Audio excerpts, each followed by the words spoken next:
Hey, before this video begins, if you are looking for a review about a really good French tank, make sure to check the link in the description. Bonjour everyone, Pantoufleee here today for a new video in which we're gonna take a look at the brand new line that Wargaming is cooking. You already know what it's going to be. It's a tier 10 light Chinese tank, and to be fair with you, at first I thought it was going to be a lame one. Obviously, because when Wargaming is releasing those light tier 10 tanks, they're pretty much all the same. They have a good mobility, they have a good DPM, and they just run around the battlefield because that's what a light tank is supposed to do. But it seems like with this one, they want to go for something different. So we're going to do that in two steps. The first is going to be a presentation of the tank and what you can expect from them. And the second one, the little spicy feature Wargaming is adding on them. Let's go. Wargaming leaked the tank on Instagram, and the description summarized pretty well what those tanks are capable of. These Chinese light tanks are going to be pretty dynamic and maneuverable. Their guns will feature decent damage per shot and fast aiming. For balance's sake, the tanks won't be able to boast either armor penetration or their own armor, and most importantly, we are also preparing brand new battle mechanics for some of these vehicles. Of course, tier 10 included. For the aesthetic, at tier 6 you will find the 5916, at tier 7 the WZ131, at tier 8 WZ132, tier 9 WZ132A, and the mighty one, the tier 10, the WZ132/1. So, the first thing I did with those tanks is checking if yes or no the description Wargaming added in Instagram stick to the regular playstyle they had in World of Tanks PC, because those tanks and all of them are coming from World of Tanks PC. And basically, we are totally right on this point, because regardless of the tank you're taking from the branch, they will definitely not have the best DPM. Tier 7 at 1.6k, Tier 8 at 1.9k, the Tier 9 at 2k and 2.1k, sorry, and the last one of the branch at 2.2k. So obviously the main strength of those tanks is not the DPM, and I feel like just telling you that will just make you realize that they are not necessarily worth it compared to other tanks, because what makes the game hilarious is to have a great DPM, but maybe that the battle mechanic they are working on is going to make them eligible to the rank of the most fun tanks to play at tier 10. Now, if we dive a little bit more on the statistics, but still doing it quickly, when it comes to the 5916, what is amazing is the aiming time, and it's something that is going to be recurrent regardless of the tank of the branch. And for the rest, yes, you get a good mobility. And to be fair with you, I don't feel like it's necessary to talk about all of the other tanks, because what I applied on the 5916 is something you will apply to every single tank of the branch. The aiming time is 2.5 seconds on the WZ131, on the tier 8 2.3, on the tier 9 2.3 as well, and 2 seconds on the last one. So we're gonna dive more on the statistics of the tier 10, because that's obviously what we're here for. The cool thing is the damage. As you all know, the Chinese mediums and now light tanks will be known for their high alpha damage. We already have seen this with the WZ121 featuring 440 alpha damage, and or 420, I can't recall.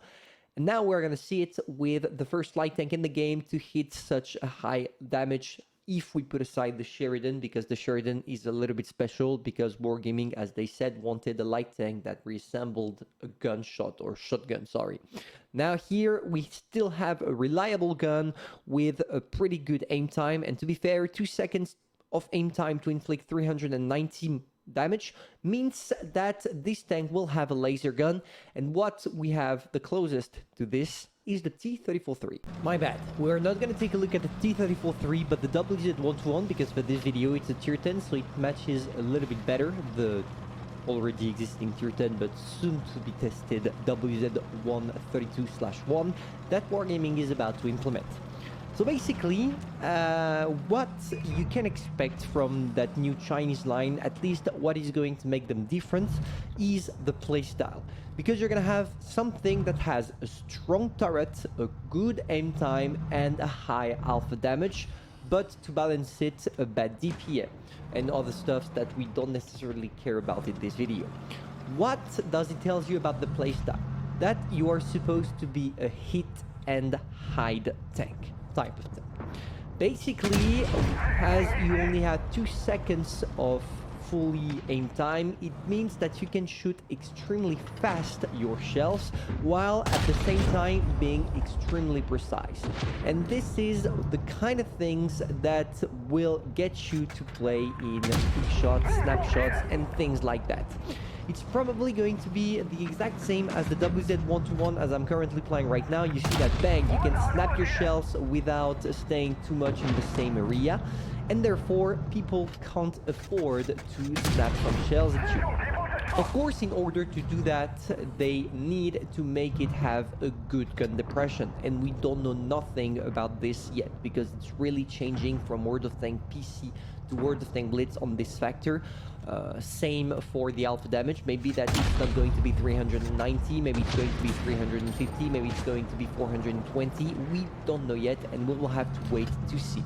But for the playstyle, at least it's going to be something original without being the original useless type of innovation. Here it's definitely going to be useful. You are definitely going to have a new role on the battlefield that you can hold, and it's probably going to allow you to play more aggressively than the rest of the mediums for the simple than the rest of the light tanks, for the simple fact that, unlike them, you do have the possibility of bouncing shells if you play correctly.